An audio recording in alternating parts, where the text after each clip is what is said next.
powers like us, NATO, the Russians, the Chinese, whatever. I think a lot of that is manufactured. But, but I think in reality, just like the secret space program, I think that they know what we're doing, we know what they're doing, and we all have meetings and agree. They all get on WebEx and have a conversation about where's the hole in the defense grid. Oh, we better put another satellite up there, Yeah, I that's another thing. Sometimes I just wonder, if all the weird things that's, it's been leaking out for the last 2 years. And going back to my Ronald Reagan talk and stuff, I'm just wondering, right. If I'm just wondering if we could be, how can I say it? If something bad could be coming down the road, and they're trying to muddy it up, for we don't know. I mean, I guess that's speculation any more than I guess disclosure is, isn't it? I think so. I think that it's twofold. I think there is something coming. I don't know if it's ecological or if it's an asteroid or what. I mean, I do on occasion watch this one talk that what's the guy's name? The astrophysicist Neil deGrasse Tyson. Yes. He did a TV talk with a guy. And they were talking about the idea of an asteroid hitting the Earth. And he was talking about an asteroid called Apophis that had a chance of hitting this thing called a keyhole. If it hits the keyhole, you can basically judge where it's going to impact they even knew where it would hit. He's like, it'll hit the Pacific Ocean. You can figure out where it's going to hit in the Pacific Ocean by where it hits the keyhole, because you can do the orbital mechanics to find out how it's going to strike the Earth. And he went on into some great detail about how the damage would occur, whatever. And the guy, I mean, this is like not extinction level, but severe damage. I wouldn't want to live on the coast of the Pacific Ocean. No. And he's talking about how many miles deep. When the thing impacts, it'll vaporize all this water, basically create a hole in the ocean that's like a mile deep, and then the water's going to rush in. And then when it rushes in, then it's going to blow out, right? And, you'll have like a supersonic shock wave and all this crazy stuff, And the guy says, well, I mean, is it really that bad? And he stopped. He goes, well, they named it Apophis. He goes, Apophis is the Egyptian god of death. They didn't name it Bambi. Yeah. And it's like, and it struck me because he would be a guy who might potentially know something. So, I think there are that's the conspiracy game, right? When you're into conspiracies, it's a game. It's the global chess match that Zbigniew Brzezinski always used to talk about.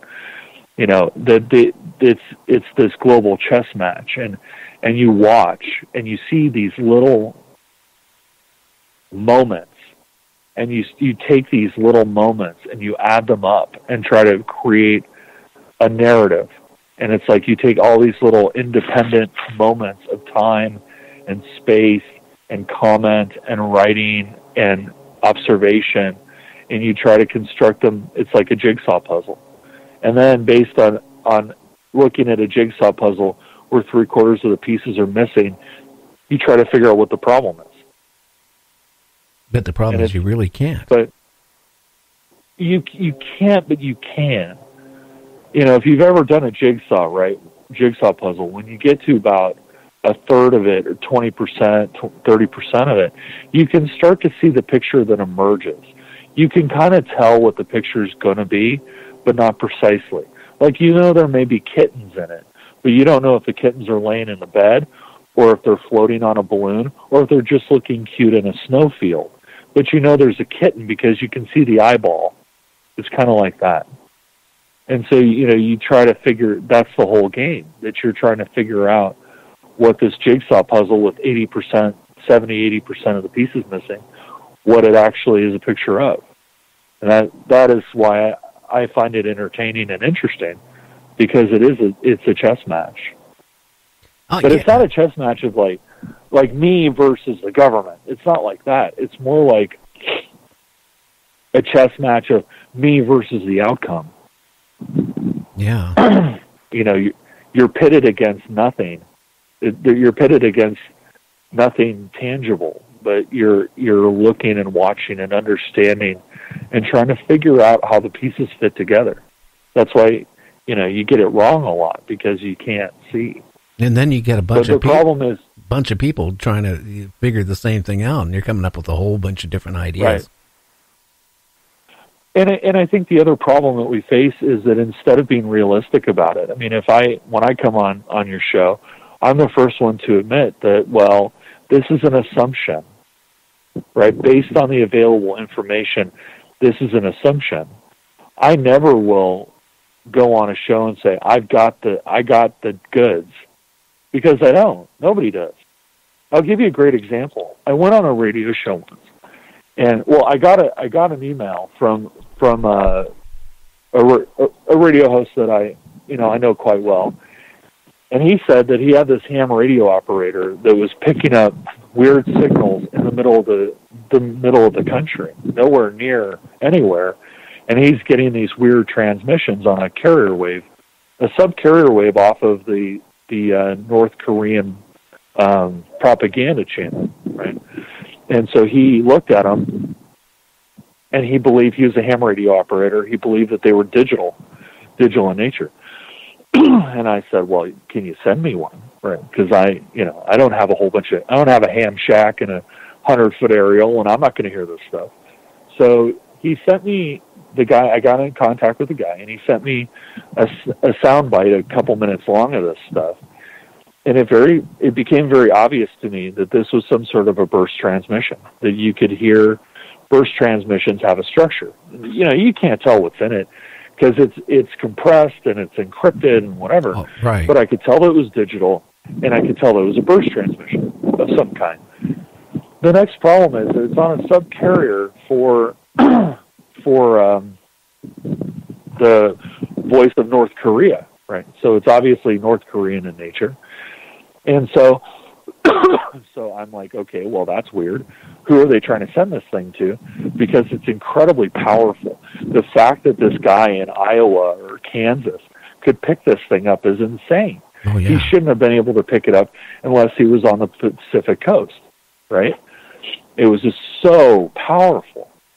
And so I went out and I did research. And meanwhile, this guy's getting lambasted in the ham community as being a quack and a crackpot.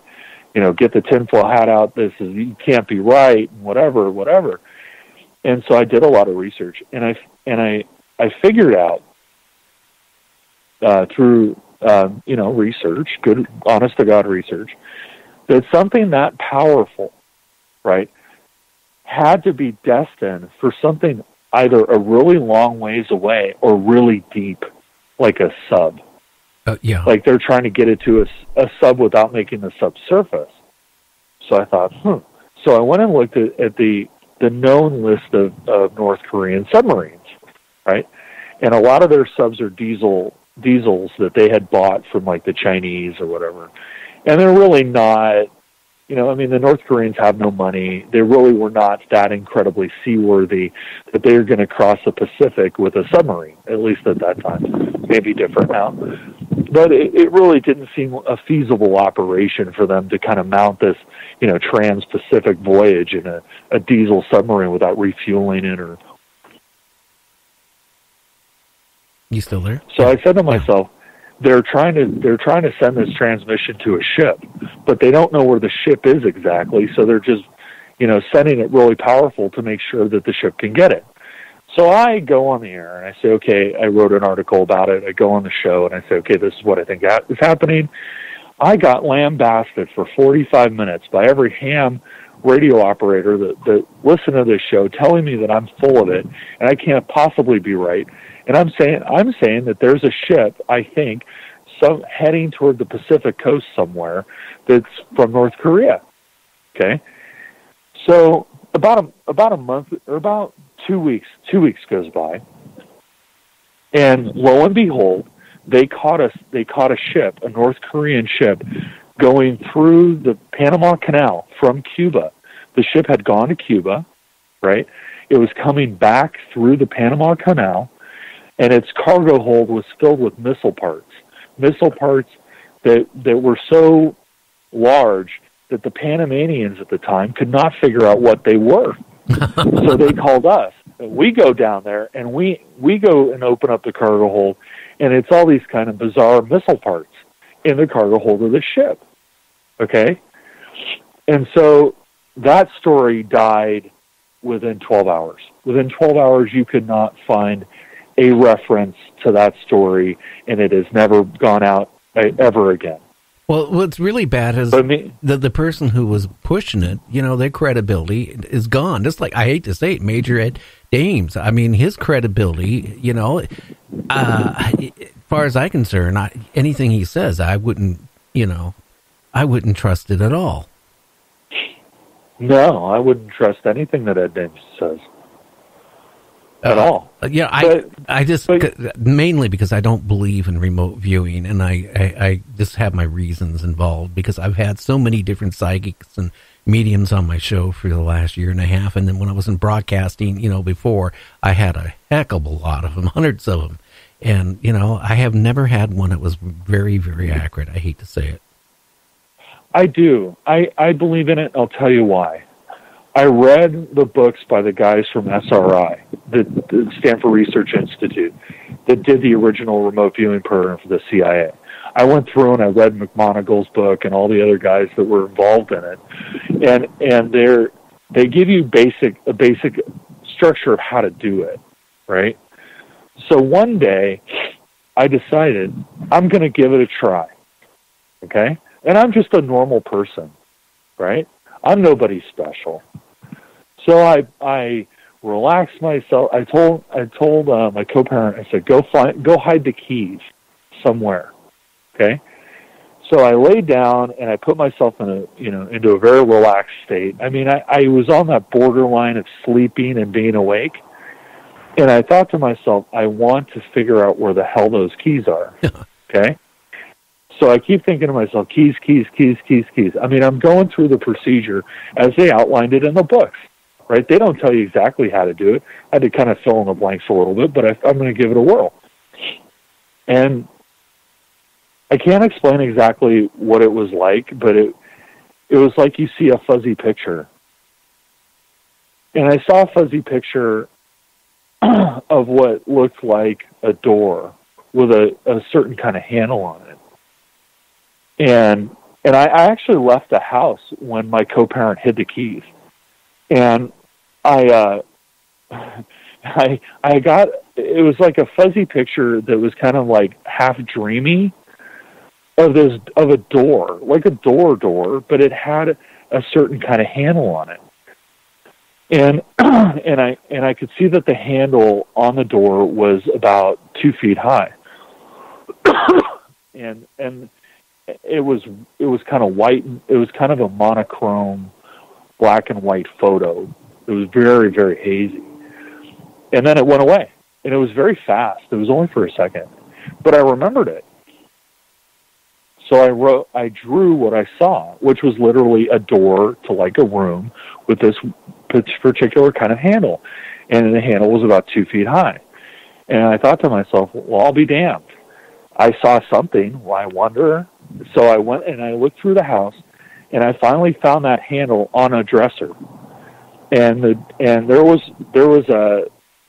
dresser drawer was about 2 feet off the ground, but it was a double-handled dresser, right? But I figured, well, it's the right handle, and it's it may be double, but it's the right height, and it's the right kind of handle. So I pulled it open, and there are the keys. Oh, wow. I've never been able to do it again. I've tried, but in that moment, it worked for whatever reason. So I did it once, very badly. Well, at least you found the keys. I did. Yeah. I don't know. And I told her, I said, sit in the other room and think about it. Just picture in your mind where you hit them. So I don't know if it was ESP and I read her mind or what, but it worked one time. And I'm not psychic. I'm absolutely not psychic at all. Well, I'm just going by listening to Major Dames for the years. and Yeah. you know, for somebody who